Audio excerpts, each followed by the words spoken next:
Hello and welcome to this week's episode of In Distress, a podcast where I talk about nonsense in the comfort of my childhood bedroom. I done forgot the intro. Y'all, having two podcasts is too much on my mind. Anyways, I was bored, so I was like, I'll come on here and make an episode this week because I haven't in a while. And actually, this episode's going to be up when I say it's supposed to be up on Saturday. This 8.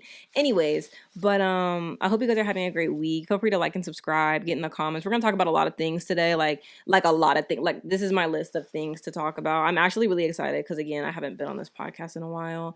And I really just come here to yap, talk about life a little bit, and keep it pushing. So if you're here from like basketball and stuff, there will be none of that here. We're here for vibes, jokes. We're talking about celebrities and movies and music and pop culture and stuff. So yeah. Anyways, I think something that is so crazy, life update. I'll do that first. I don't really have much going on. I have my job still that I do. I am actually getting my confidence up so that I can begin applying for jobs again. I'm kind of nervous just because you guys know I was unemployed and was damn bad. So I've seen a lot of tweets about people who have like been applying for stuff and haven't really heard anything, and like people don't even send rejection emails anymore. And like I'm really nervous to like get back and like really be applying for jobs, but I really do need money. Like and subscribe. Or you can go support me on TikTok. My TikTok is linked below in the link tree. But anyways, yeah, I'm just kind of nervous because it's like I really like want to. I know I'm not gonna love my job regardless of where I'm at. Like there's always gonna be like times when you don't like your job, but like I would like to like my job at least 50% of the time, like at 50% or more. I would really like that. I would really appreciate that. But at the same time, I do know that you just have to do stuff, like even if you don't want to do it. So yeah, I'm deciding on if I'm gonna get a second job, and I really don't want to.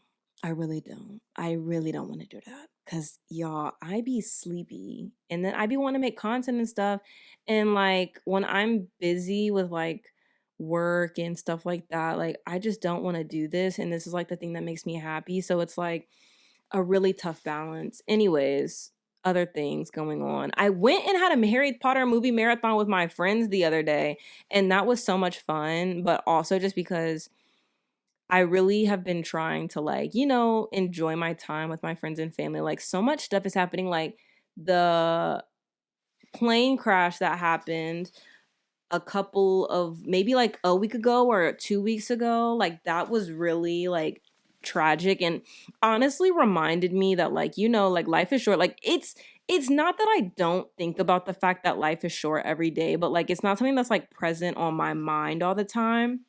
So when that happened and that story came out, and like the video and stuff, I was honestly like, that is so like that's a lot. And like even seeing people's stories on TikTok of like how they knew some people who were on the plane and stuff, like it's just so much, and it's wow, like it really makes you think about life. It really does. And I had been thinking about life anyways before then, but oftentimes this is going to get a little dark. I think about like the fact that like when my parents pass, nobody's ever going to call me by my family nickname ever again.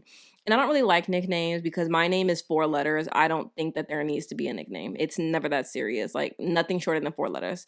So let's just keep it pushing. But I have this nickname for my family, and my dad calls me by it, or used to call me by it a lot when I was younger.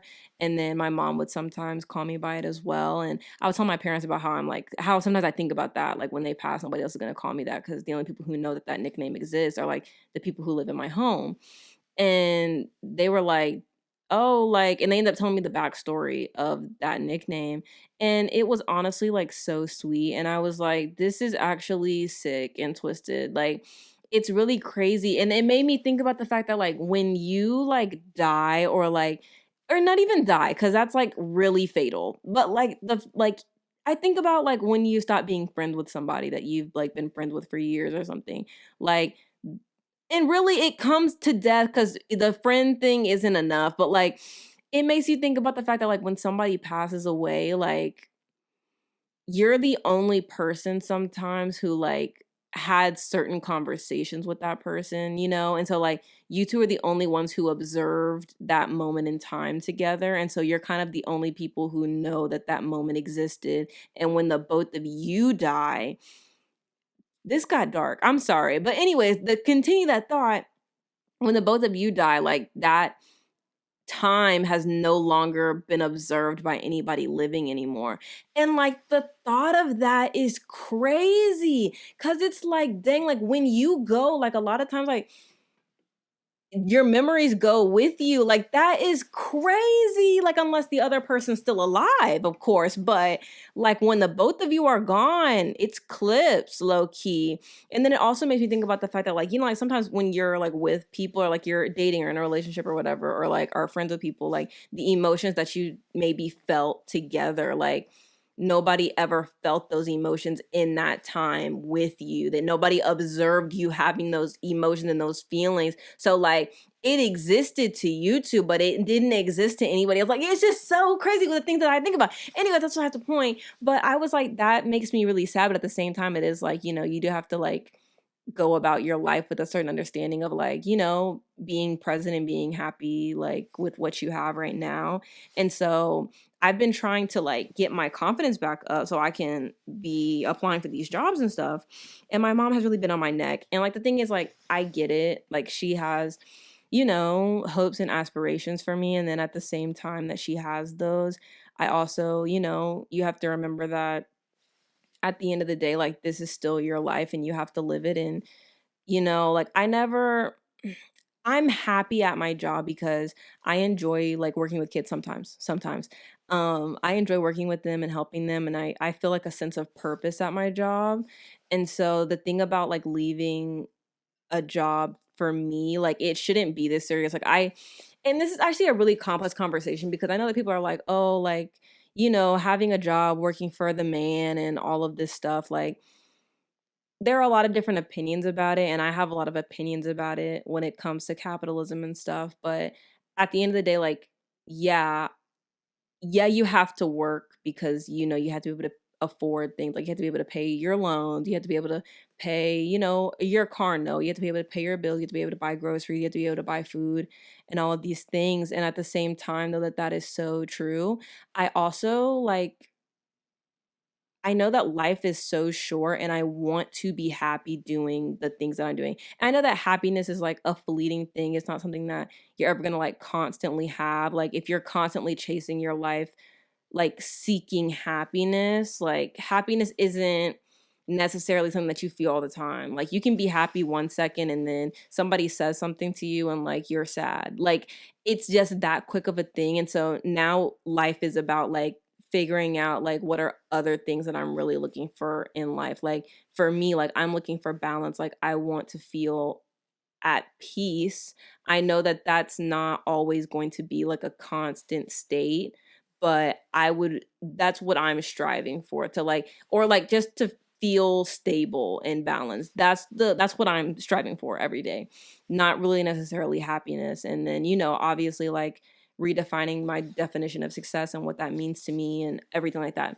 And so like I think about that, and then it's like I do enjoy my job, and like do I need more money? Yes. So then now I'm like, if I did get a job offer for something and I didn't want it, would I be wrong for turning it down? And then it like opens up this whole other thing, because then it's like, well, you'd probably be making more money. Like if I got any full-time job, I'd definitely be making more money than I'm making right now. But then if I also like hate that job, like, and in the economy right now, like I would have to stay there. Like it's just like so many things, and it's just like I want to like try new things, and at the same time it is like I also don't want to waste my time doing things that I don't want to do. So like, and by that I mean like there are certain jobs that like, yeah, I'm always looking out for jobs that I really want to have, like social media stuff, blah blah blah.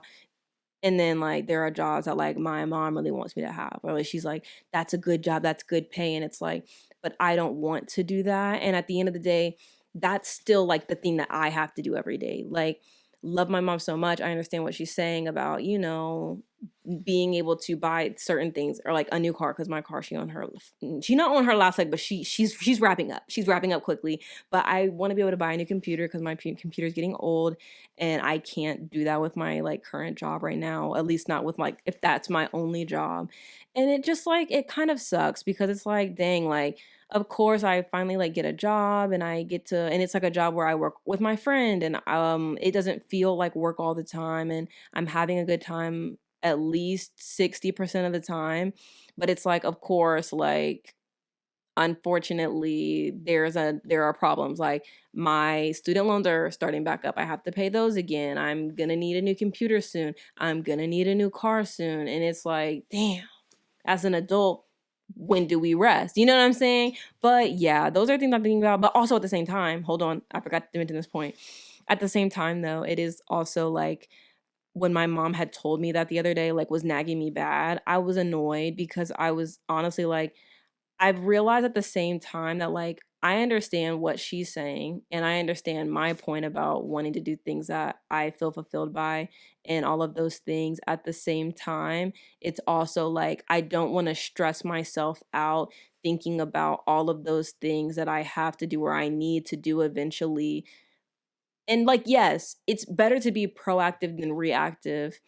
And also at the same time that I know that, it's also like, I get nothing from stressing myself out, worrying about things that haven't happened yet. And so that's where I'm at right now. I'm trying to find the balance in there of like, I'm looking for a job. It doesn't have to be the perfect job, but like, I do need something so that I can afford like the things that I need, like this new computer and other things, XYZ. And then there's also like, at some point I am gonna have to just like do something to make the ends meet right now. And then I also at the same time stop stressing so much about future things and worrying so much about things that you can't change right now. And that's where I'm at. I hope that that made sense. Editing me, make it work. Okay, anyways, but yeah, that's what I've been thinking about, and that's how life's going. Dating life, non-existent per. Y'all already know what's tea. Y'all already know what's tea.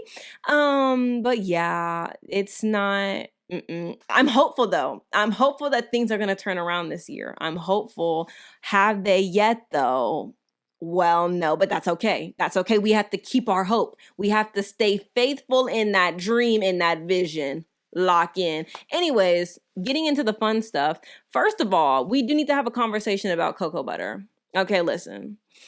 I love me a little cocoa butter stick. Okay, one thing about me, I love me some cocoa butter. It's getting expensive though. And I'm not gonna say that like black products are becoming extremely expensive or anything, but like, I will say that, you know, you used to be able to go down to the beauty supply store and you could buy a couple things with a couple dollars. You could get a new little hairstyle for $10. You know what I'm saying? You had $10 in your pocket. You could get some gel, you could get some cute clips or something. I don't know, but you could finesse something to make it work. Now, when you go down to the beauty supply store, you gotta have at least $30 in your pocket, girl, if you're trying to make something shake. And don't be trying to get no packs of hair. Okay, I will say this. Packs of hair, depending on what packs you're getting. If you're not getting bundles from the back where they gotta grab them at, you can get some good stuff for $20. Okay, you can get some good stuff for $20 and do a little braid down style vibe. But it used to be like you could make something shake with 15. You can make something shake with 15. Now we're peaking on the 30s. Okay.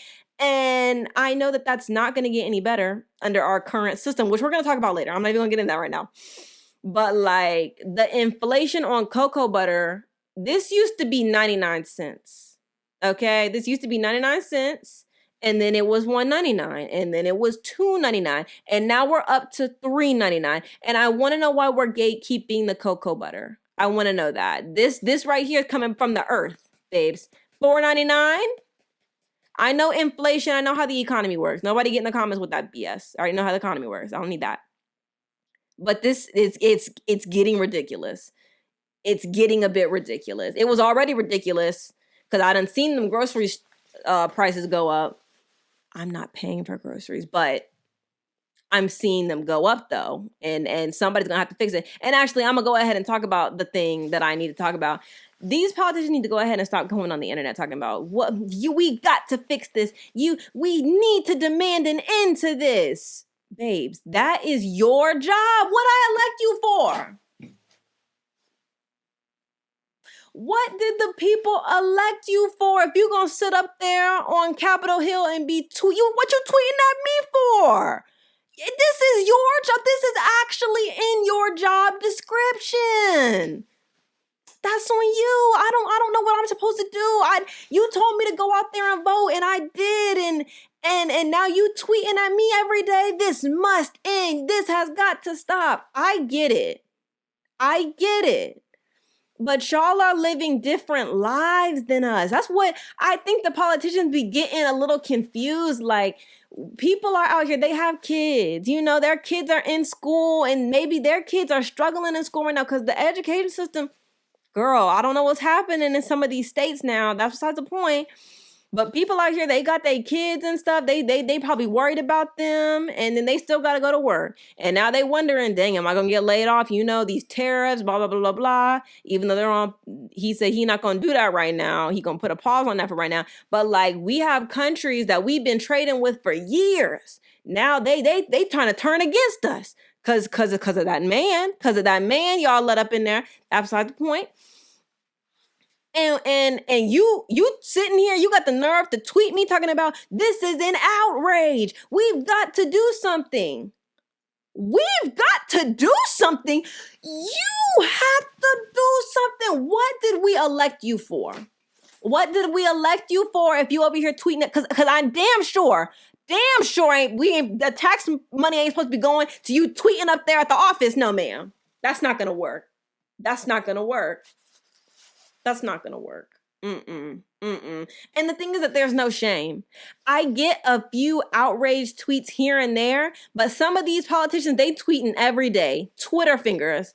We've got to stop this. What do you want me to do? Because if we get out there and do something, we start protesting in the streets, we're going to jail. Y'all gonna be sitting there still outraged talking about what are we gonna do? I'm locked up. I'm behind bars now. So what am I supposed to do with that? These politicians need to lock in. Y'all are going to have to do a little bit better. Y'all are going to have to do a little bit. Because I'm noticing, see, at least some of the judges are starting to step in and they're like, hey, you can't do that, actually. You can't do that. And so right now, we're going to put a pin in this. And you keep doing what you do, but like, you can't do that. And I'm letting you know right now. Okay. As for Congress and these other hooligans, y'all are gonna have to, do your job. Do your job. People are worried about their jobs. They trying to put gas in the car. They trying to put food on the table for their kids. And y'all talking about we've got to do something. You've got to do something. That is in your job description. Lock in. Don't look at me now. I done did my part. You said, get out there and vote. And we did that. And now you up there tweeting me from the office. I don't think so. That's not going to work. That's not going to work for me. Anyways, moving on. Maybe we'll go back. We won't go back to Trump because I can't listen. I can't even talk about that man, actually. That's besides the point. Anyways, moving on. Candy Crush. Listen, I've been a Candy Crush girl since Candy Crush came out. I went to school one day and this girl was like, yeah, I've been playing all day. And I was like, girl, what game is this? And it was like, I was in like 6th, 7th grade when Candy Crush came out. And I got the little app on my phone. I had a little straight talk phone. It was an Android. She was real cute. Anyways, but I would play the little Candy Crush game and I've been playing it ever since. I don't play it every day. Now, hold on. There was at one point I was playing it every day. I was waiting for them lives to refill. But, then they started making other ones. Candy Crush Soda, Candy Crush Friends. I don't have no other Candy Crush, okay? I only do those 3. And then I found out they made a Candy Crush Solitaire that just came out February 6th. Today is February 7th when I'm recording this. I saw that I was playing Candy Crush. I only play on the weekends when I'm bored. And watching my little shows in the background, I be needing to get, play a little game to keep my brain focused. I like something about me.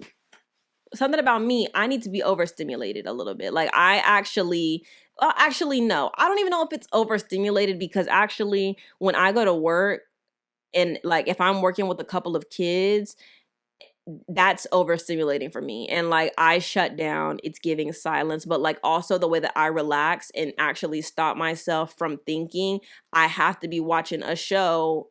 Lately, it's preferably been I'm rewatching Lost, and then I can focus on that.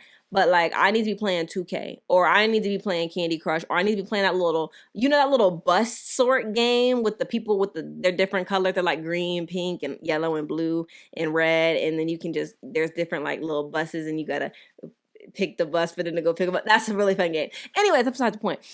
But yeah, I just have to have like something else going on, and it stops me from thinking. And like that really helps me because sometimes it's really hard for me to turn my brain off. So that has been really cool. But I'm playing Candy Crush, just laying in the bed earlier. I see an ad. I accidentally clicked on it because I was falling asleep on my phone, and I be clicking stuff on accident. And it took me to the app store, and I was like, girl, where the hell are y'all taking me? And I went and I looked at it and it said Candy Crush Solitaire, and I was like, girl, let me give it a try. I downloaded it, girl. I'm on level 41. I'm having the time of my life. And honestly, while I'm editing it, I'm probably going to be playing Candy Crush Solitaire. So I'm going to put what level I'm on at the end. And then, anyways, that's the point. But I'm having a really good time. If y'all need a new game to play, Candy Crush Solitaire to me is better than the Candy Crush games because you don't have to wait for the lives to refill. So, and one thing about me, I be playing Candy Crush games, Candy Crush Soda in particular, because I play Candy Crush, hold on, actually. I play Candy Crush Friends, and that one's kind of hard. Candy Crush Friends is kind of tough to me. I feel like over the years, they've made Candy Crush, like the original game, easier to play. And the thing about Candy Crush is that I also see, and I'm going to just be going on mini rants. And the thing about regular Candy Crush, they had like this night version, and it was like this little owl that used to sit in the corner. You could play like the night version of games or whatever, and it was actually really hard. And I would play that, and they got rid of that, and then they just like changed the view of the board over the years, like the layout of the app, which I don't really love the app now. And also, like I said, I feel like they made the game too easy. Like Candy Crush used to be hard, like it used to be kind of tough to get through the levels. And like, do I still be running out of lives sometimes? But yes. But like it just used to be like way more challenging, and now it's just kind of like, girl, you can kind of just fuck around and win over there. So Candy Crush, y'all need to lock in. It used to be it used to be real hard, okay? And even the really hard levels, those are hard, but like back in the day, like that would have been like maybe like a hard level, not an extremely hard level. That's besides the point. But then Candy Crush Soda, I like Candy Crush Soda, but like the game is way too easy, and I feel like they just are like struggling to get people to play the game. So like they be giving you like free handouts every time you play the game. And it's like you go on there and it's like right when you log in, it's like, oh, you've been away for 8 days. Here are 8 power-ups. And also, and then like you pass the little like level or whatever, and then next thing you know, it's like, oh, here's a 15-minute life, like infinite lives or whatever. And like, that's cool. And then they give you some more power-ups, and then maybe you complete like 2 or 3 more levels because the level's mad easy. Then they give you like 2 hours of infinite lives. The other day I was playing last weekend. Tell me why they done gave me like 30 hours of infinite play. I'm not playing for 30 hours. When I close this app, that's it. That's it, friend. I'm not coming back until next weekend. I'm not doing that. Anyways, but like, it just like, it gets to a point where it's like, y'all done made the game too easy now. That's not fun. That's not fun. I know you're trying to keep me on the app, but like at some point, like I just get bored and then I gotta go. But anyways, Candy Crush Solitaire, I like that because they don't have lives. It's just like coins, and you have to get coin. You play to get the coins, and then you pay for the like level, if that makes sense. So you don't have to wait for like the lives to refill, which is like the most annoying thing about games these days. That and all them damn ads, because I liked, that little, and here's another one. That water sort game where you have to like, do they put different little color water in the thing, and you have to like go through and try to fill up a thing with like the full color of the water? I don't know if that made sense. But anyways, I like that game. There were too many damn ads, and then I bought the ad-free version. But then low-key they got my neck, because if you want to like, And it's low key. It's not cheating, but like there's like this option where you can put another cup, like build another cup, but you gotta watch an ad to get the cup. And it's just like y'all be doing too much with these damn ads, because what did I pay no ads for if y'all still have the ability to give me ads? And another thing, that other one, the little bus game I was talking about, ads for days. And you know, to get rid of the ads, it's like $10.99. I'm not paying that. And then like you can't get through the level without watching like at least 4 or 5 ads. And it's like the game is fun, but like at what point do we have to call a spade a spade? Why y'all got so many damn ads on the game? Like, do you want people to enjoy the game? What's going on? I don't like that. I don't like that. These people have gotten they doing too much. And that's actually one thing I'm gonna give Candy Crush. Candy Crush not gonna have no ads. Candy Crush has ads for its own games, and that's it. Outside of that, it's not. I think actually they might have banner ads at the bottom, but that's even a more recent development, like in the past year or two. But like before then, there ain't used to be no ads on Candy Crush. These games, like this game is getting out of hand. And honestly, it's just crazy that advertisements in general have gotten to the point that they have, like, even with Amazon Prime and like these other streaming apps, what the hell am I paying extra for ad free for? Streaming used to be without ads in the first place. Like, it's getting ridiculous. And the only reason that ads have gotten so out of hand on these computers and like on these phones and stuff and in these apps is because nobody's watching TV anymore. Back in the, you know, it used to be, oh, you getting like 10, 12 ads on TV. You still get a bunch of ads on TV, but at least like that was like, okay, it's only the TV. Like you can still go on your phone and there's no ads for real. Like you could get on social media in between the commercials and like you're cooling. Now you can't get away from those bitches. Like you be on YouTube. What's so great about my channel is that there is no ads because I don't have enough subscribers for ads. But anyways, you go on YouTube and there's ads, like there's like 4, depending on how long the video is, there's like 4 or 5 different ads on it. And it's like, bro, and you know, half the time you can't even skip the first one and you gotta watch like 15 seconds of the next one. It's absolutely ridiculous. Like these people are greedy. And that's another thing. On the lowest of keys, Spotify, at least back in the day, like back before, again, these ads got out of hand, Spotify definitely, Spotify didn't always have ads, first of all. And then even when they did start getting ads and like had that premium subscription tier thing, like the ads weren't that bad, but I think there was like one time, or like even the thing about Spotify free is that you can't even pick the songs you listen to. Like you literally just have to put that home on shuffle. And that's how I got through middle school and high school. I just had to make a little playlist and pray, and that it just pray one of my songs came on, my jam came on first, but that never happened, rarely. But anyways, it's just kind of ridiculous. Like now I think I maybe had Spotify at one point without premium when I was in college. And I think like I just had to bite the bullet and finally get the Spotify premium, because even though it was like Spotify for students, but still that's besides the point. Like Spotify like free is absolutely insufferable. Like so many ads. And then on top of that, when they do give you the little thing, they give you a little 30 minutes at ad-free listening or whatever. It's like some of the time them 30 minutes be counted within the freaking ad time too. So sometimes I would notice that I wasn't even getting 30 minutes of ad-free music. I was getting like 20, 25. Y'all are some sickos. And Amazon Prime is the most sick because they know they didn't used to have all them damn ads on all their stuff.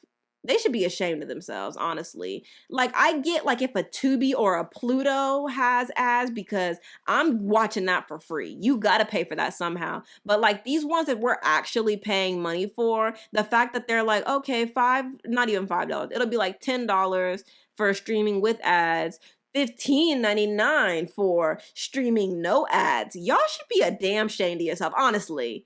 Honestly, I wish that we as consumers will put our foot down and be like, honestly, I'm not paying for that. But then people for whoever's paying for Disney Plus, y'all did right. I heard that Disney Plus had a lot of people unsubscribe. Somebody had pointed out a great point that unless you're just rewatching old stuff on Disney Channel, Disney Plus does not have nothing for real. Like, Disney Plus will release their little Pixar. And that's another thing, actually. My biggest gripe is that it's not even a gripe for real, but there's literally no point in going to the movie theater anymore. Like, when you really think about it, there are movies that I've wanted to see and I've been like, if I wait a month and a half, 2 months, the movie gonna be on Amazon Prime somewhere. And sure enough, there it is. I wanted to see that movie with Florence Pugh and Andrew Garfield. And I was like, when the tickets came out, I didn't have no money for no damn ticket. And I was like, I'm not going to see that. If I give it a few months, it'll be on streaming. And was. And that even goes for, the only movies I really pay for are like Dune. I'm going to go see a Dune movie in theater and I'm going to force my sister to go see the movie with me. I love Dune so bad. I really enjoy those movies. But anyways, outside of that, like, I'm not really going or like the Spider-Man movie. Yeah. Outside of that, though, I'm not going to the movies because y'all gonna put the movie on Disney Plus, or y'all gonna put the movie on Peacock or Paramount Plus or Amazon Prime or something. And I'm probably have it. So what do I look like going to spend money down at the theater when I'm already paying streaming service and you gonna put it on the streaming service in 2 months anyways? What are we really doing here? Like, at this point, people are like, oh, I don't know why the movie industry is doing so poor. Y'all have created your own problem. That's why. That's what the problem is. Y'all have created your own problem. Don't nobody want to sit down and watch no damn ads, first of all. And then at that point, I be sitting there watching the streaming service and I'm like, at this point, I might as well just cut the TV on. I might as well just turn the cable on. My family still has cable. I be sitting there watching the little, and I'm like, I might as well just put the TV on because this is the same amount of ads. I'm doing the same thing here. It's ridiculous. Like I said, it's just absolutely disgusting. Y'all should be a damn shame to yourselves. Anyways, I didn't even mean to go on that rant like that. But yeah, Candy Crush Solitaire, good game.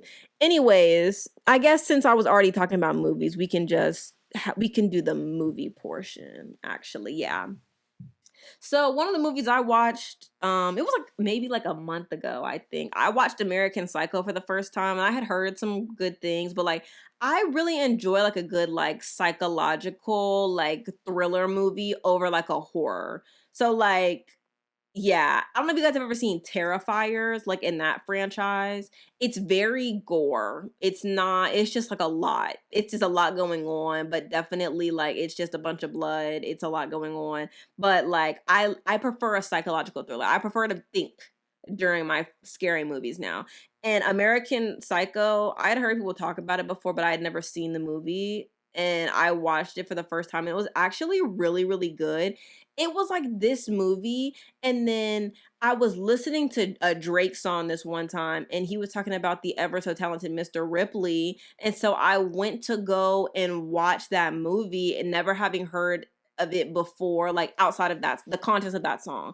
And I went and watched the movie and it was so good. And I was like, it's crazy that nobody's talking about this movie for real because it was really great. And so like, I really enjoy movies anyways. Like one thing about me, I'm going to say this, one thing about me and what I love about my friends, if you don't like a game night, if you do not like watching movies, you don't have the attention span to watch a movie, we won't get along, I fear. We're not going to get along because I have so much fun watching movies with my friends. It's ridiculous, honestly. And I mean that. I just love it. Anyways, but yeah, I watched American Psycho, and if you haven't seen that one, you definitely need to go see it. It's pretty old, but I really like watching like older movies like that, or like not, like I said, like not even like old movies, but like movies that are well lit. I like not having to squint, or I like not having to sit in a dark room to watch a movie. So I really enjoy those movies just because like older movies just kind of have like this vibe to them of like we're about to put out a hit. You know what I'm saying? Like now everything kind of feels the same stylistically, and even like more recently with movies, like I feel like a lot of indie movies and stuff, or even just like a lot of indie movies in general kind of have like a similar like directing style. And I don't know, I just kind of miss like when like there used to be like a little bit of like, oh, I know so and so directed this. Like I talked about Challengers, and the guy who I think directed Challengers also directed Call Me by Your Name, and you could tell that he directed that because it was just like you could stylistically, it was like it looked like a movie that he did. And then when I went and found out that he did Challengers, I was like, that is crazy. Who knew? Anyways, I watched The Substance yesterday. I enjoyed it, honestly. I really like Demi Moore, and there's actually a lot going on with that movie. If you haven't watched it yet, I actually ended up being able to watch it on Amazon Prime, which I knew I was going to be able to damn do. Anyways, but there's like a 7-day free trial of this app called Mubi or something. I don't know. But I got that so I could watch the movie, and it was really good. Like I feel like I wanted to see that movie when it came out in theaters, but I just never made it to the movie theater. But that was a movie that I actually did want to go see.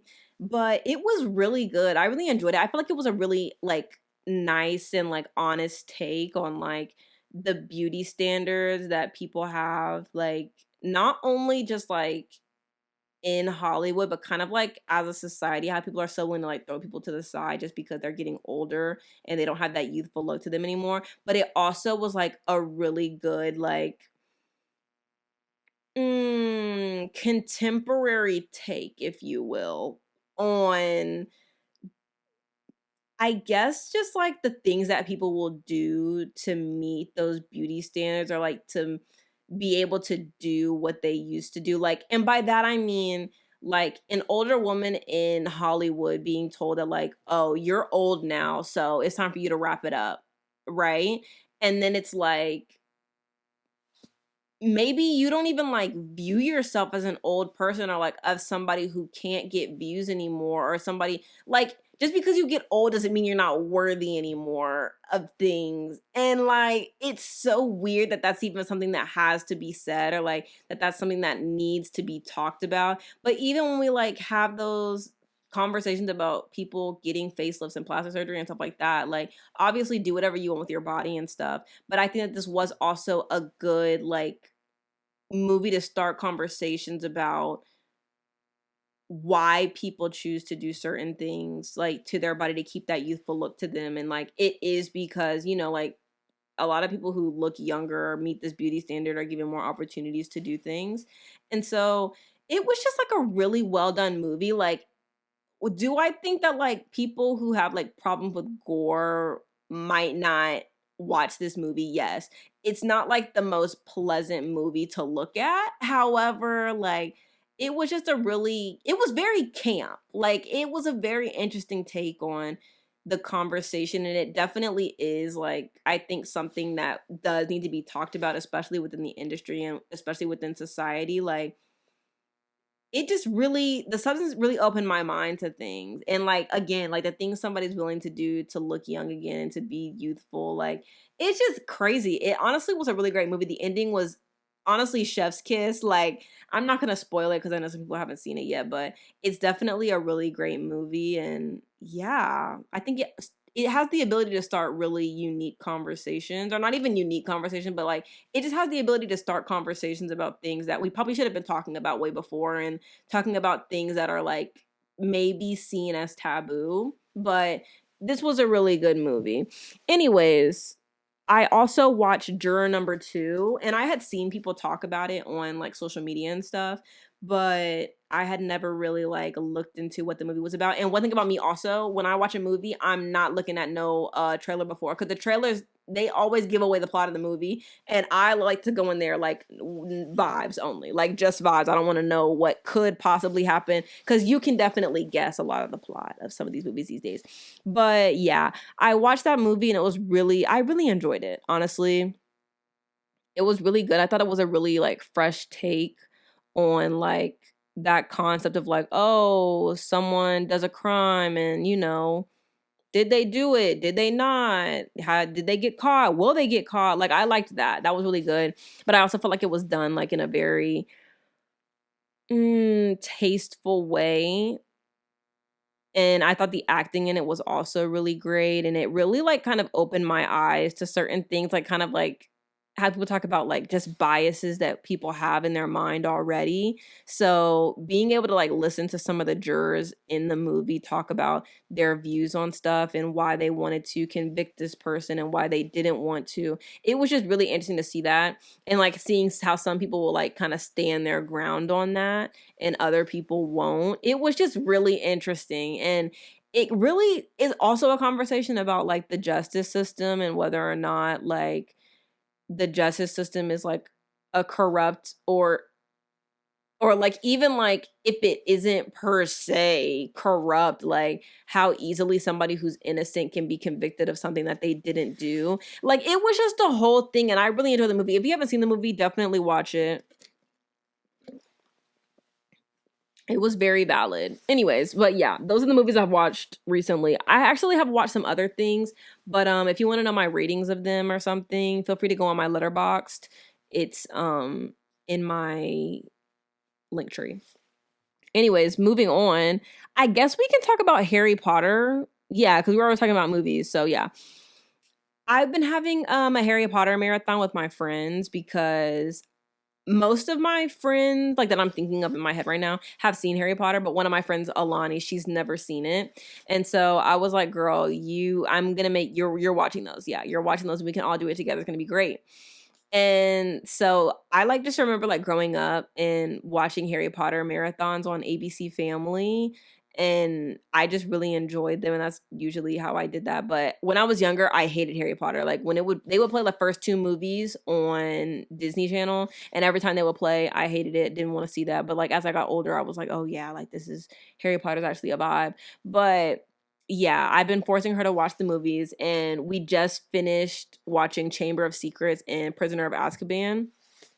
And when we were watching the movies, I was like kind of talking to my friend. And also, let me just say this really quick before I get into it. J.K. Rowling honestly deserves no attention from anyone. I actually just saw her tweet something. The turn that lady has made over the years, like again, she was probably always a nasty lady and had them nasty ass thoughts in her head, but it's just like in this climate right now, like, girl, shut the hell up. And if she would, and here's the other thing, she deserves none of our attention ever. And at the same time, sometimes the worst person you've ever met created a timeless piece of art, and you just have to sit back. You just have to sit back and ask yourself how. You know what I'm saying? You have to sit back and ask yourself, well, because that lady is terrible. She's proven herself to be a terrible person, and she done created a timeless franchise. That lady will be making money past her death. It's crazy. It makes you sick to your stomach, really. Damn. A broken clock right twice a day. Damn. Anyways, back to my Harry Potter take. But I've been making my friend watch the movies, and so he just watched Prisoner of Azkaban, and I was like, growing up, like that was one of my favorite ones because of the concept of like time travel and introducing that into the movie and stuff. And even like, to me, I had never really noticed it until this time, like rewatching them. But like the first movie, Harry Potter and like the Sorcerer's Stone, and then the Chamber of Secrets one, the first two movies are so light. Like, and I mean this in two ways. Like, they're brightly lit, like the scenes themselves, but also those first two movies are like very much like a regular adventure movie, right? So like if you were like 8, 10 when the movie came out, or like when you first see the movies, it's like, oh, these movies are so light and fun, like they're going on an adventure, like blah blah blah, like there's dark like undertones to it, because you're like, oh, his parents died, he never grew up with his family, you know, he lives with his aunt and uncle and cousin who hate him, like they despise that man. And so you watch that and like there's sad undertones to it, but they're not addressed in heavy ways, if that makes sense. So like I remember we were watching the first two movies and I was like, it's crazy how bright these movies are, because I was thinking about all the movies that come after the second one and how like the tone overall of the movies changes by the time you get to the third one, because now it's less about, oh, we're going on a fun adventure. Now it's like, there are people out here who want to kill me. There and anybody who cares about me and my friends and blah blah blah. Like, it's that serious, right? And so I was thinking about that, but I was also thinking about the fact that I know that Dumbledore changes because he, like, the one who played him initially, like, passed away.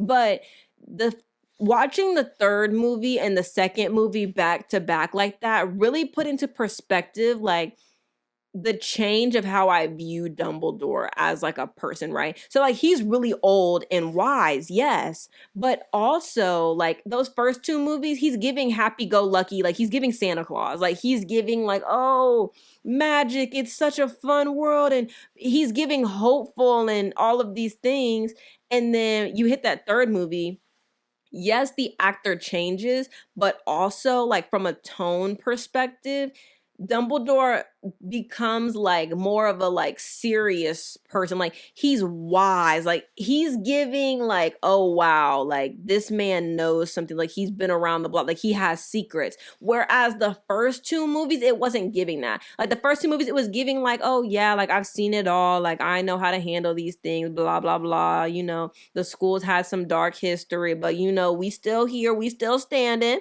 And then, like, the third movie on is like, there are things happening that we can't let the students know. There are big things happening in the wizard world, like things that could potentially put everyone who, like, goes to this school in danger, everybody in the wizarding world in danger. But you know, we still got to teach these kids. And so even that, I think about the fact that, like, so many, like, the dark arts teachers, they change every single movie. Nobody could keep that damn job.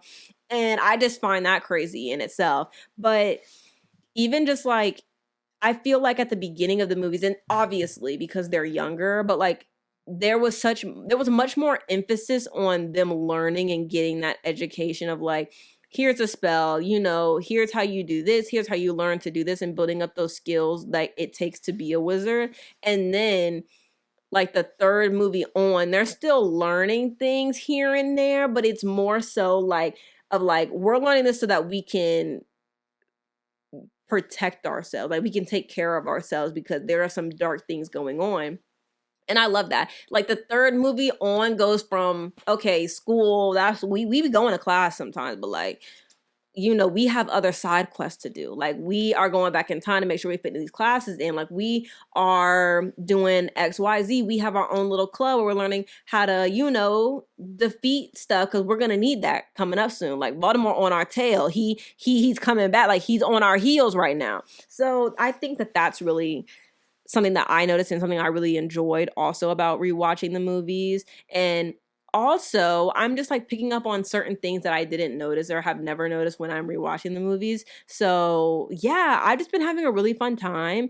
And Harry Potter movies undefeated. And my friend is actually having a good time watching them. She didn't enjoy the last one because it was really late and she hasn't been staying up, like, late at night. She's been, like, going to sleep, like, you know, like a real adult. And so she, like, basically predicted the end of the movie, but you know, we were trying to get her to, you know, stay up and excited. But I was telling her, like, the third movie to me is, like, one of my favorites because it's kind of like when they start laying the groundwork down for, like, the rest of the movies. Like, in the first two movies, it's like, yeah, we know who the antagonist is.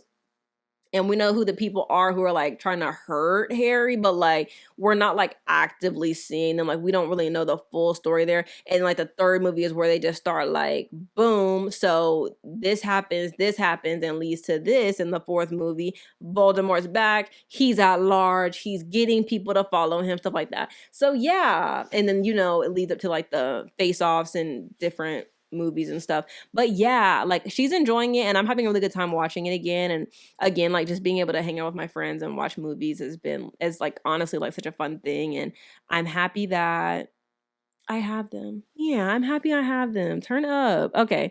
All right, now we're gonna get into the pop culture. First things first, Fat, Juicy, and Wet. Let's discuss Bruno Mars and Sexyy Red. I had seen clips. This was like a couple weeks. I think this video probably came out 2 weeks ago, I think it said. I can't really remember. But people were on Twitter immediately when this song came out with, like, clips of the video. And I was like, Oh wow, this is interesting because I was seeing so many people's like opinions of it, but I hadn't really sat down and like listened to it or saw it. So I went and watched the video before I started recording this so I could talk about it. I'm going to say this. First of all, Fat, Juicy, and Wet. I like it. I like it a lot, actually. I think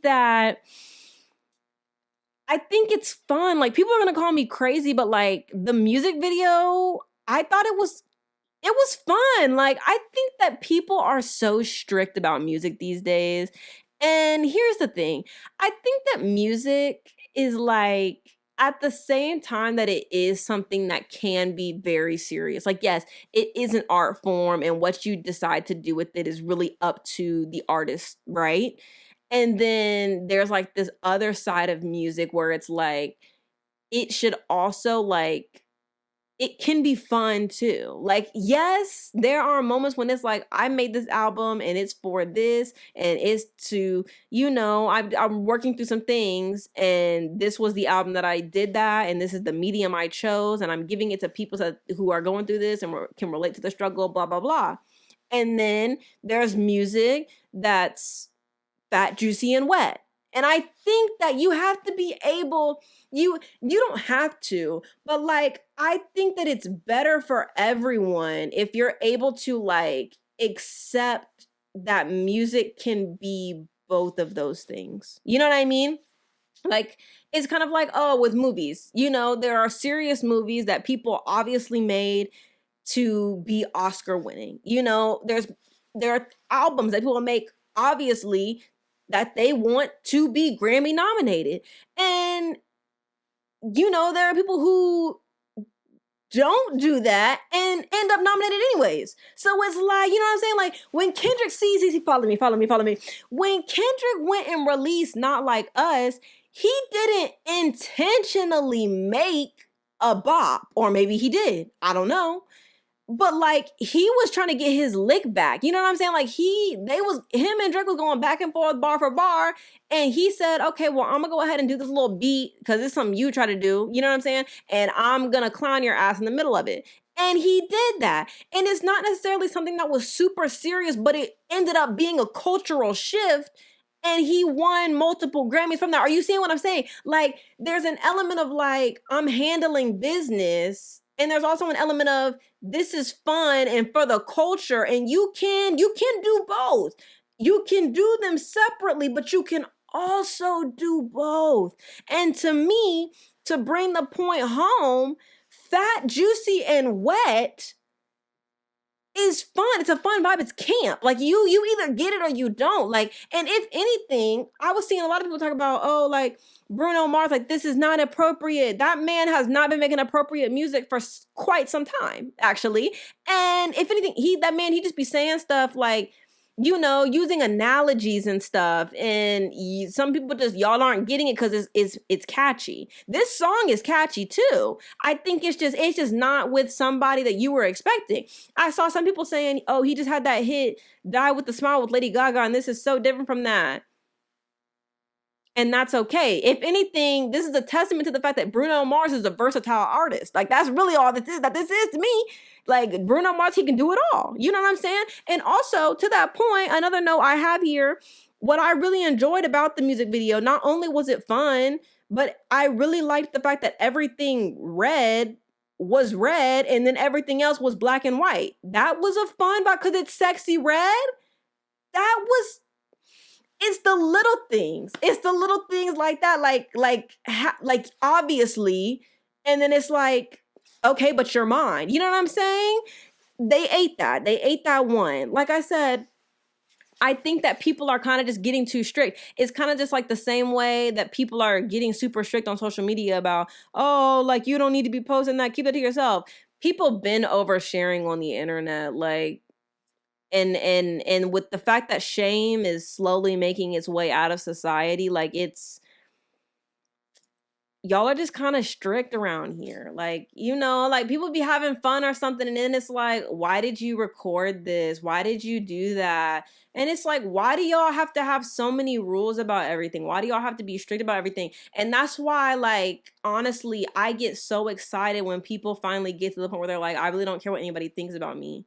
Because it's really just like, people gonna judge you for everything you do anyways. Like if somebody's a real hating ass bitch, they're gonna judge you anyways. So you might as well just go out there and live your life and do what you want to do. Cause girl, if you spend your life trying to please everybody, if you do one thing, somebody's gonna have something to say. They're always gonna have something to say. You might as well just do you and keep it pushing. Like at that point. So I'm not even mad at him for real for doing the song. Like Sexyy Red, she's fun. Like she's somebody who's making hits right now. Like, yeah, I will do the song with you and it's gonna be fun. Fat, juicy, and wet. There's no like, it should be fun. And back to the original point, like I was saying, people just are way too strict nowadays. Like it's weird to me. We supposed to be out here having fun. Like this is life. Like life is hard. Life sucks. Like we need to be having fun. Like people are so serious all the time. And I get it. We are at a time when things have to be serious, but it's also like things are so serious right now that you need a good fat, juicy, and wet just to like get your mind off of it for a second. You know what I'm saying? And really, when you think about it, that's all that pop culture is for real. Like, I know that we talk about, and I have so many different opinions about celebrities and what it means to be a celebrity and thoughts on that and everything. But like, at the end of the day, a celebrity's job is literally to entertain. It's literally to distract us from our struggles and troubles in life. Like, if these forms of escapism don't exist, then we would just be sitting out here miserable looking at the news and these damn executive orders getting signed every day. You know what I'm saying? Like, at some point, you have to let loose a little bit. Like, we're cooked regardless. You know what I'm saying? You might as well go out with that juicy and wet playing in the background. That's really just what that comes down to. At least to me. That's what it comes down to. I thought it was fun. I thought it was fun. Some people don't like fun, but I hope that artists I hope artists come back to fun. You know, I think that some artists are getting a little too conservative.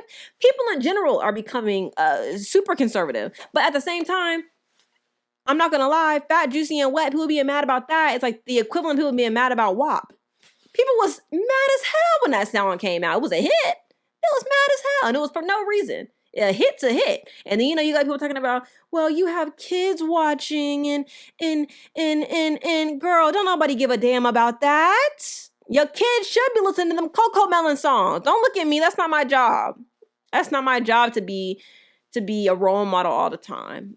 I'm a hit maker. I'm not really in the business of that. You know what I'm saying? It's a brand thing. It's really on the parents, really. And actually I have there's a lot of nuance in that conversation as well about being a role model, because I personally, I do think that sometimes, I think it depends whether or not celebrities and athletes should be role models. That's such a nuanced and hard conversation to have, I think, because I think at the same time that like you like celebrities and athletes and stuff, they are public figures. It also is like you should, because you're an adult, you should be able to do what you want to do. But I will say, I do think if you have like a audience that is more younger people, I do think that you should be more mindful of that. However, at the same time, like I said, like sometimes when it comes to artists, like I think about like Miley Cyrus, and even like, I don't even know if you could really say Ariana Grande, but like you kind of can. And even like, it's just like, once you get past that point of like, and even like an Anthony Edwards and stuff, it just depends on like the brand that you want to have, I think. Like Sexyy Red and stuff aren't particularly like going out and being like, my music is for kids, because they're not. But it is like, it's so popular that everybody knows it.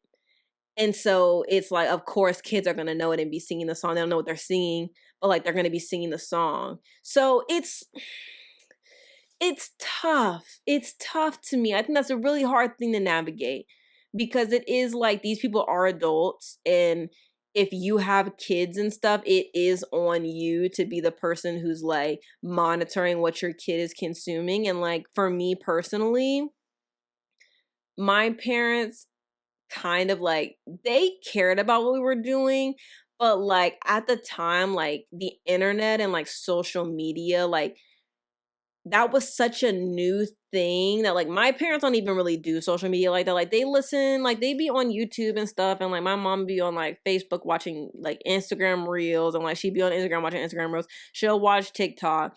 But that's more of a recent development in like in the past year or so. Like outside of YouTube, my parents never really did social media, so it was like they don't, like they know that like there's crazy stories on 60 Minutes in 2020, but there's no like they don't really, they're not seeing that, right? And then they're like telling us to like be careful on the internet, talk to so and so, don't talk to people you don't know, obviously. So like me and my sister didn't do that. But like it's like I don't know, like the parents nowadays, it's like there's like a disconnect or something. Like my parents were definitely not really letting us listen to rap music, and then when I was mostly just doing stuff whenever my sister did it. So like once my sister has started listening to like R&B and like hip hop music and stuff, yeah, and we like got MP3 players and iPods and stuff. We listened to the radio like every single day, and we would just like learn songs like that. Like I said, like back then, like, and like again, like it was a new and upcoming thing. So it was like, how do you police it? Like, do you take social media away? Do you not? Like what do we do? And I think it's just a very much like it's a decision that a parent has to make, in my opinion.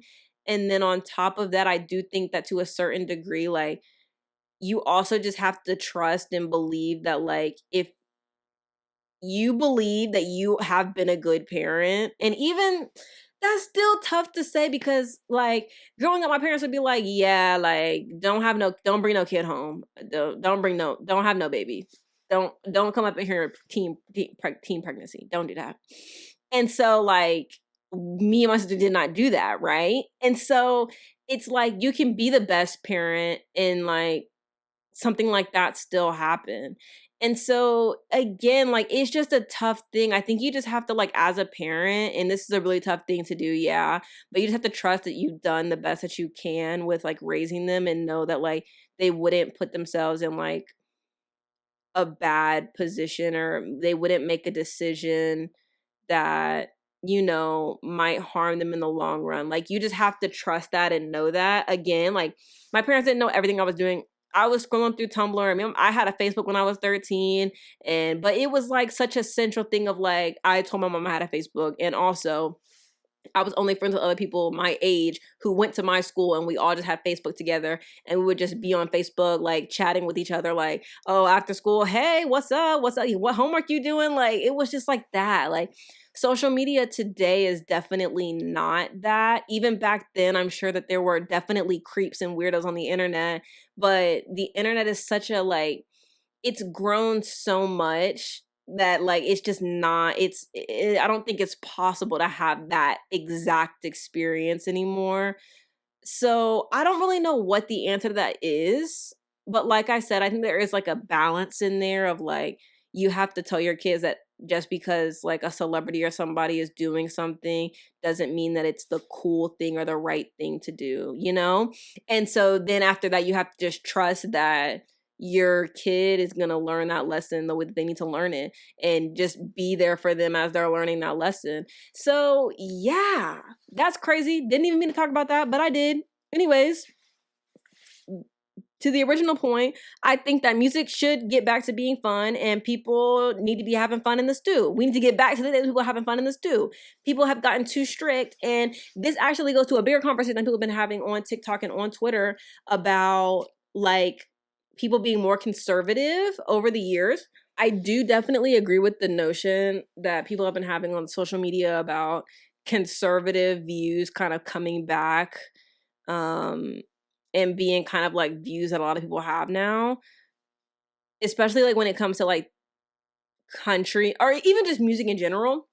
How a lot of people have noticed that a lot of people are going country, and they're they're being a little bit more conservative, and kind of those, and like those hardline beliefs of like, you know, shaming people for having sex outside of marriage and stuff like that. It's very interesting to kind of see society, American society's views on things kind of go backwards, because I feel like when I was younger, that's like the world felt extremely conservative. So like when Rihanna's coming out with like a song like S&M, it's a hot topic. And then we got to the point where it was like, WAP's out. Is this wrong? Is it right? Everybody's talking about it. And then to go on and having a further conversation about right now, a lot of younger men, like men in their like 20s and like teens, watching a lot of like red pill, quote unquote, incel stuff, you know, like, and now them like kind of adopting those same views that a woman should be doing this and these are her duties, and if a woman doesn't do this then she's that and I don't want her. And it's just like a whole thing. So like to kind of see all of this stuff kind of come full circle, a real tragedy to the community in my opinion, but that's neither here nor there. Those are just my thoughts on that. Anyways, since we're already talking about music, let's go to the Grammys a little bit. I didn't really watch a ton of the Grammys because I left my house and then I found out that my favorite, Sabrina Carpenter, she was performing and I had missed it, but that's besides the point. I do want to say, I think I'm more so going to talk about the conversations like wide range. And we kind of talked about Kendrick and Drake, but like, I think it's crazy because Kendrick, obviously that was a song that was everywhere. Like Not Like Us was everywhere.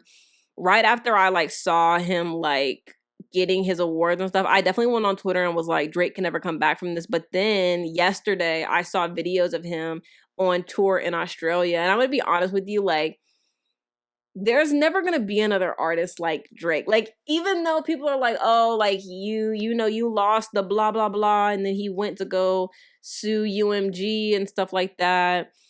At the end of the day, and people are like, yo, he's a sore loser, he's not like us. Like, at the end of the day, nobody can ever take away what that man has done for the music industry and for hip hop and stuff. And I think, like, that's just kind of the thing, you know? Like, you can say that Drake is corny and you can say all of these things. And even if they are true, that man's a hit maker, you know? It still just comes back to that thought that like, dang, sometimes the corniest people we know have made timeless art and nobody can change that. Like Drake, I remember when Drake was coming out, because like when he really got big was like, my sister started listening to Drake maybe in like 2008, 2009. And then we would be watching like the music channel, like VH1, Fuse, and they would have like these little like specials on about certain artists, and they play like their top hits or whatever. They do like a little 10, like, oh, here's number 10, here's number 9. They have a little countdown. And so to see Drake go from songs like Miss Me and Over to like making these bigger hits that everybody knows, like at the time, The Motto, Headlines, like a bunch of songs off of Take Care, and even like the songs off of like, what is that one song? Hold on, I'm trying to think. I can't even think of the song right now. Yeah, like a song like back in 2009, Best I Ever Had, that was a huge hit. Like everybody was listening to that song. Everybody was listening to Miss Me. Everybody was listening to Over, Headlines, Make Me Proud, Marvin's Room. Like, these are songs that were literally, like, everybody knew those songs. When Take Care came out, like, that was such a big deal. And so, like, when people are like, oh, I miss old Drake, like, that's like, dang, like, that was unproblematic Drake right there. Like, he came out on the scene, and there were people who were like, oh, he can't sing, I don't like his music. But, like, by the time he had hit, Thank Me Later was good. It was a good EP. Anyways, by the time he had hit Nothing Was the Same, that's when it was like nobody's touching him for real. You know what I'm saying? And so he had that hit. Then he had released Nothing Was the Same Deluxe. And I remember I was 12 and I was listening to that album. And then, you know, he released things like If You're Reading This Is Too Late, What a Time to Be Alive, Views. Definitely Views was really the one that was like Drake on a generational run right now. And then, you know, More Life. I never really listened to that. I be having like, there are certain songs I know here and there. I don't really listen to his music like that no more because again, I really liked old Drake, but those like, it's like, yeah, Drake may have lost the little rap battle, not even rap battle. Drake may have lost the little back and forth him and Kendrick had, but at the end of the day, there's nobody out there who has done music like him. Like, there's never gonna be another Drake. Like, it comes down to that. There's never gonna be another Kendrick either, but that's what it is, you know. It's just that evolution, that constant evolution. So like Drake's always gonna be famous. There's no amount of like losing a little back and forth that's gonna take that away. I think that people want for that to be what happens. People want to say, "Oh, Drake corny," blah blah blah blah blah. People still want music from him. People are at his concerts having a good time. Like, the man puts on a good show. He has hits. He still has the ability to make hits. That's all it is at the end of the day. Okay, does he lose a little bit of street cred? Yeah. Well, yes. Still a hit maker. Okay. Anyways, that's enough of that. Next up, I have. Oh yeah, congrats to the winners, of course, of the Grammys. You know, Doechii on her way up. Okay, honestly, and she deserves it. I'm happy that like Black women are getting the recognition that they deserve. You know, people like her, Coco Jones, some other big names and stuff. You know, there's Chapel and there's Sabrina and Billie and all of these people. And then, you know, there's still like the people who still running things. You know, we got the Shakiras, we got the Beyoncés, we got the Alicia Keys, we got the Taylor Swift, we got the people. And, you know, it's kind of just like them, you know, a new era is coming in and, you know, you got Olivia Rodrigo and okay, we having a good time out here. We're having a time. The last big thing we'll talk about, I suppose, is a lot of people have been on the internet talking about Billie Eilish and how she was snubbed. Let me just say this. I enjoyed Billie's album. I bought it. I enjoyed it. I really like it. I think that, again, the thing about music is that it's a subjective thing. You can do so many things with music. You can take music absolutely seriously and never win a single award in your life. You can have fun with music and just go in the studio just to have a good time and make a song like Fat, Juicy, and Wet. And you get a Grammy nomination, you know? Or you can do both. Or you can just be doing music just to do it and you win nothing or you win everything. It's just about timing, truly. A lot of music is about timing. I think somebody had said there was an artist who had been sitting on a hit song, a Grammy-winning song for like a year. And it's like, yeah, that's what happens with album releases. But also, there are certain things that just, it's about timing. The music industry is so much about timing. Sabrina Carpenter, I've been listening to her music since I was like, when did her EP come out? I think it was like 2014? I want to say it was like 2014. Her Can't Blame a Girl for Trying EP came out. And yeah, she was on Disney Channel, but like Disney Channel was pushing. They was pushing Sabrina. Like that music video, that damn Can't Blame a Girl for Trying music video was on almost every single commercial break. Eyes Wide Open when her album came out in 2015, her debut album came out. They were pushing Eyes Wide Open. Like I knew them damn songs, okay? I listened to her music all the time. She came out with Evolution. They pushed that a little bit, you know? And then she released her third album, I'm blanking on the name. It was a 2-parter, singular, Act 1 and Act 2. And they didn't really push that because she wasn't really on Disney Channel like that no more. She was more like it was an in-between stage. She was trying to get out that damn contract, okay? Then she got signed to Interscope. She releases Emails I Can't Send. She's been had hits. She's been had great music. Emails I Can't Send, people loved Nonsense, right? I liked it when it came out. I enjoyed the whole album. I bought the album. I haven't listened to Sabrina Carpenter for forever. Nonsense comes out, boom, it's that Me Espresso. Everybody knows her. She's selling out to like stadiums. Like, It's about timing. She always had good music. I'm sure that she doesn't really love her older music now. I love it because I grew up listening to it, so it's whatever. I enjoy watching her evolution right now. I'm so glad she's seeing the success she's seeing right now. She deserves these Grammys. She's been working hard for years. I remember she went on an interview show, Zach Sang show, and she talked about how she met Beyonce in the hallway somewhere one day, and Beyonce was like, "Oh, I like your music." She was like, "Girl, I didn't even know Beyonce knew me." And they met that day in the hallway. She really never thought she was gonna see Beyonce again like that. Not in that capacity. She's sitting like what, a couple tables or a table away from Beyonce at the Grammys this year. She's performing in front of Beyonce right now. You know what I'm saying? Like, it's things like that. It's the timing. If Espresso doesn't come out when it does, if Nonsense doesn't come out when it does, that deluxe version of Emails I Can't Send had feathers on it. I listened to the song a couple months before it got big. It was my favorite song on the thing.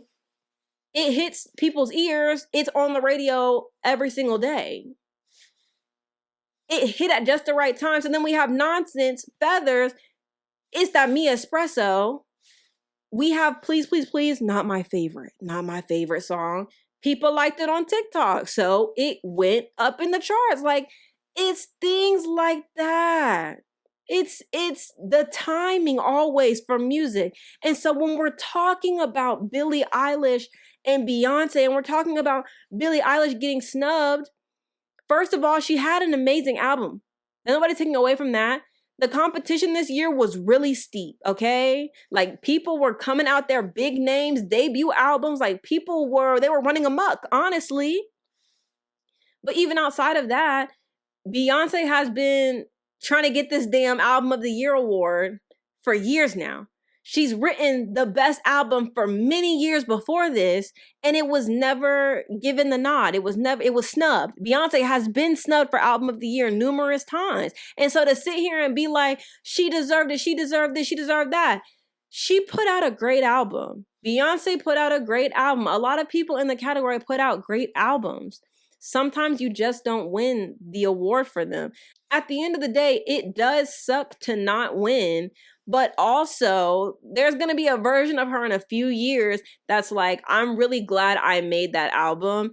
It may not have been awarded the way that I felt it deserved to be, but I know it was great. My fans know it was great, and it led me to make something even better. You know what I'm saying? So like, it's like, yeah, was it a good album? Yes. At the same time, Beyonce, country album, okay, have been fighting for that Album of the Year. That is a really big storyline. And I honestly hate that people are like diminishing like the work that Beyonce did there. I'm not like, I don't know like Beyonce's album like that. I didn't listen to it, so like I don't have it like that. I do know the storyline that Beyonce has been a very worthy musician, okay, and has released projects that have been up for Album of the Year and have never won them, despite deserving them. And this year, it was her year finally. And then nobody can take that away from that lady. It's Black History Month. Shut up and respect your elders. That's it. That's all I have to say on that. As for Blake Lively and Justin Baldoni, I have been being very quiet because I don't have the story. I still don't have the whole story. There are so many pieces of it being like thrown out every day that it's just absolutely insane. Had you told me at the beginning of this, like when they were going back and forth about which version they were going to release, that it was going to lead to all of this, I actually would have laughed in your face. Truly, I would have. Again, I don't have the full story, so I don't really have thoughts as of right now. I think that right now it's giving that both sides are sketchy. It's giving that. And it's just like so much information all the time to the point where it's like, I don't even know what to believe. I don't know what to not believe. Like, I'm seeing receipts come to me, but then it's also like the voice message that I heard the other day, that was weird. It was a bit strange. And so it was like, there's a lot of moving parts here. And now I'm hearing that Taylor Swift is trying to distance herself from Blake, and it's looking like a hot mess. That's what it is. It's a hot mess again. These people are here to entertain us, and they're doing just that. I think that this form of escapism is very good for society. I will say don't escape too much, because there are still real things going on, but escape still, okay? I'm gonna keep watching this, because again, pop culture stuff is just like interesting to me, but that whole situation, I guess we'll see what happens. Anyways, lastly, I have here this point. I've been meaning to say this everywhere that I am available on the internet. This politics and stuff, and these CEOs all being at the inauguration and stuff really put a bad taste in my mouth about everything relating to the internet, related to businesses. Like, I trust no one with money at this point. It's just a thing of like, people just don't stand on business. One thing that is honestly low key grinding my gears really bad about what's going on right now with like the CEOs in America right now is, and even like the people who are like still fully behind Trump. There's this thing that people do on the internet and in real life, I've noticed, is that people just immediately correlate intelligence with having a lot of money. And I'm going to be honest with you. If there's one thing that I learned in my time in college, learning about entrepreneurship and all of these things, it's just that you can have the absolute best product and nobody give a damn. Nobody give a damn. Again, it's about timing. It's about just the right time that you release something. It's about, luck. There are some aspects of like business where it is like, like, damn, this was a bad business plan. There were flaws in XYZ leading up to this. But like, then there are moments when it's like, this shouldn't have worked at all, but it did. And there are so many businesses that have been created like that, just off the heels of luck, or off the heels of like, I failed 5 or 10 different times before now. On the 11th try, it hit and I hit big. Now I'm a millionaire. Now I'm a billionaire. Now I'm the richest person in the world, right? And so there's this other thing that people do sometimes when they're rich, and that's like, or not even rich, when they just have money, trying to keep up with the people around them, right? Like, they're buying big houses, they're buying a bunch of cars they don't need, they're just doing shit, right? And so it's like, to us, they look super rich and they look so happy and all of these things, but it's like, damn, their book's probably fucked up. You know what I'm saying? And so it's like, when people are like, and let me make it make sense, because I'm just saying stuff right now. I'm about to bring it home. When people look at an Elon Musk or a Jeff Bezos or some other like CEO out there, it's really not always that person is smart. I'm not going to sit here and say that all people who are millionaires and stuff aren't smart, because that's not what I'm going to say.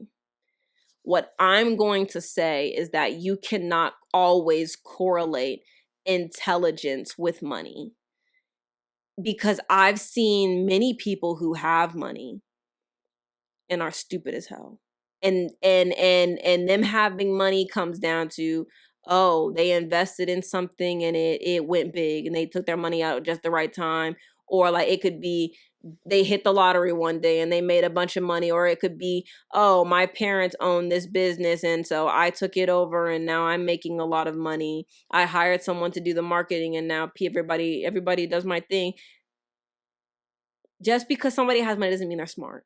And I think that people aren't really locking in on that thought, right?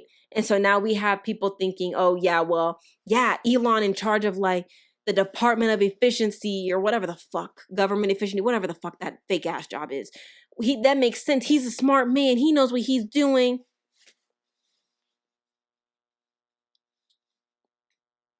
Well, we have CEOs in the cabinet and they've made millions. They know what they're talking about. They know what they're doing.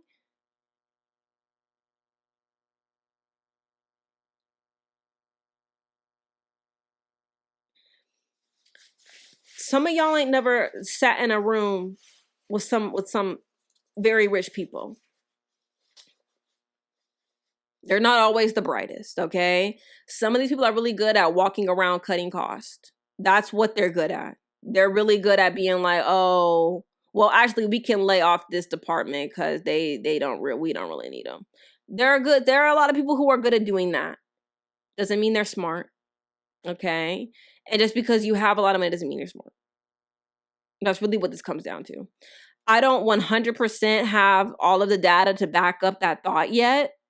I'm going to come back to you with it, though. I'm going to come back to you with receipts. But as of right now, I'm seeing a lot of people in that damn cabinet just doing bullshit. And here's the thing. You know, people want to say, oh, we need fresh blood in politics, da da da da da da.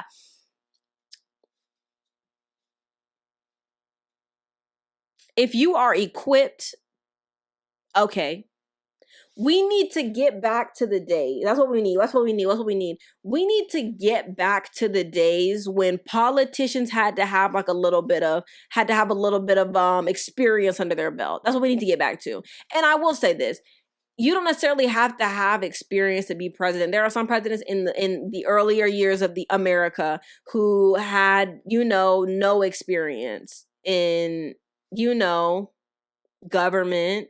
And they just won off the strength. Like, oh, I'm a farmer. I think farmers deserve rights. And then farmers got behind him and said, yeah, and they voted for him. And then there are people who, and that was a different time, though. That was a different time. I think that we're living in a time now where I'm not going to say that I think that politicians should always keep their jobs. I do think that we need fresh minds. We need fresh ideas. We need new ideas. We need people who aren't afraid of losing that seat and to get the things done that they told the people who voted for them they were going to do. We need people who stand on business in office. And at the same time, though, I do think that when it comes to presidents and vice presidents and stuff, we need people who have in some way, shape, or form had experience doing something on a government level or have experience in the army, in the military, in the Navy, whatever. Like, we need people who have proven experience. Because I don't know what the fuck is going on right now, okay? We're in trouble, though. We're in trouble. But that's all I have to say for this week's episode. I just wanted to come on here and this episode was a little long. I'm going to see if I can cut it down a little bit in editing, but I appreciate you guys for listening. Please go and follow me on other social media so you can, just joke and clown around with me. But yeah, honestly, I had a really great time with this episode this week. I actually hope people watch this one. All right, I'm going to go, guys. Bye.